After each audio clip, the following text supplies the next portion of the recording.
En 2018, nous avons organisé en France les États généraux de la bioéthique. La France a une particularité, il y a une loi de bioéthique dédiée à la bioéthique qui a lieu tous les 7 ans et qui est discutée au niveau du Parlement. La précédente loi avait confié au Comité consultatif national d'éthique le soin d'organiser un débat public précédant la loi pour discuter des grandes questions qui sont soit issues des avancées scientifiques ou technologiques, soit issues des avancées sociétales, et pour essayer de trouver un chemin, considérant les aspects bioéthiques, entre ces différentes tensions et avancées. Alors le CCNE a utilisé différents outils, d'une part un site web, des débats en région avec les espaces éthiques régionaux, des auditions, plus de 150, organisées par le CCNE auprès des ONG, des associations de patients, des grandes institutions françaises en santé, et puis un comité citoyen composé de 22 membres, tirés au sort, qui s'est réuni à Paris plusieurs week-ends, et qui avait un regard critique sur l'ensemble du processus, et qui a émis 2 opinions, l'une sur la fin de vie, l'autre sur la génomique en population générale. Alors quels étaient les grands thèmes de ces états généraux? Eh bien les thèmes classiques autour de dons d'organes, des neurosciences, de la procréation, mais aussi des thèmes qui nous paraissaient importants comme la fin de vie, de discuter, même s'il y a une loi qui a eu lieu en France il y a 3 ans, mais qu'on puisse rediscuter du fait que cette loi n'est pas suffisamment connue ni appliquée.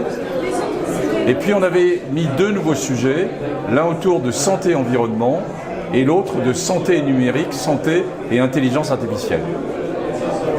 En fait, aucun des outils que nous avons utilisés n'est le bon outil. Chacun a des avantages et des inconvénients. Et c'est la conjonction d'utiliser ces différents outils qui permet d'avoir une meilleure vision de ce que pensent nos concitoyens. Les États généraux, ce n'est pas un sondage. Ça reflète uniquement ce que pensent les gens qui ont participé aux États généraux. C'est-à-dire ce n'est pas l'ensemble de la population française, loin de là. Mais ça permet de donner une idée, puisque par exemple dans les débats en région, nous avions un tiers de jeunes.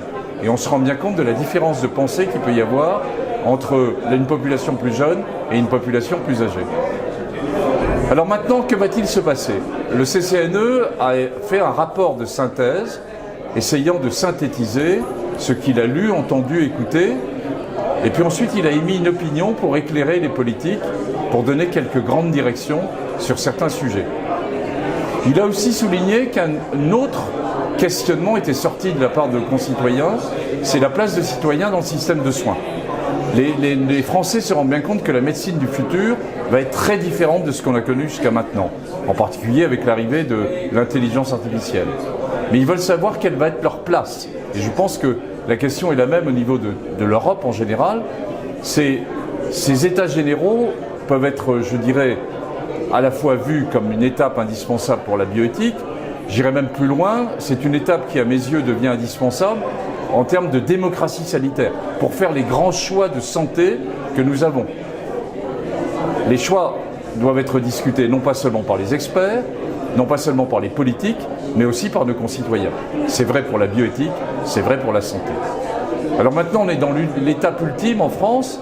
Elle a été retardée en raison des événements sociaux, des gilets jaunes, mais la loi devrait être déposée probablement au début juillet et elle devrait être discutée par le Parlement dans le courant de la fin de l'année. Et évidemment, la grande question qui se pose est de savoir est-ce que tout ce qui a été demandé, écouté, discuté par les États généraux va-t-il se retrouver dans la loi?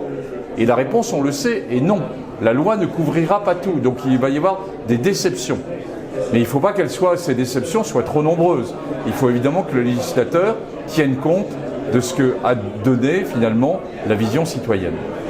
Donc voilà, c'est un modèle qu'on a construit en France, qui peut être, je dirais, pris en compte par d'autres pays en le modulant. Chaque pays a sa culture et aura une façon de le faire qui va être différente, mais qui permet d'entendre une voix citoyenne, et c'est ça l'essentiel.